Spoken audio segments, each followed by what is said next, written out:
ലോകാവസാനത്തിന് ചെറിയ അടയാളങ്ങളുമുണ്ട്, വലിയ അടയാളങ്ങളുമുണ്ട്.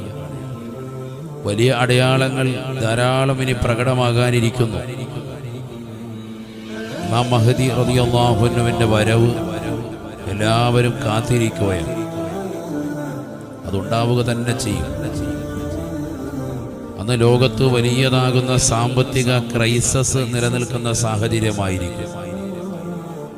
ആരുടെ കയ്യിലും പൈസയില്ല, എല്ലാവരും സാമ്പത്തികമായി വളരെയേറെ ഞെരുക്കത്തിലായിരിക്കുമെന്ന് സയ്യിദുനാ റസൂലുള്ളാഹി സ്വല്ലല്ലാഹു അലൈഹി വസല്ലം. ഇമാം മഹ്ദി റളിയല്ലാഹു അൻഹു വരികയും ജനങ്ങളുടേതാകുന്ന സാമ്പത്തികമാകുന്ന പ്രയാസങ്ങൾ, ഞെരുക്കങ്ങളെല്ലാം തീർക്കുകയും ചെയ്യും. ലാ യഉദ്ദുഹുൽ മാല യഹ്സിൽ മാല ഹസിയൻ ലാ യഉദ്ദുഹു അദ്ദ ഷഫീഉന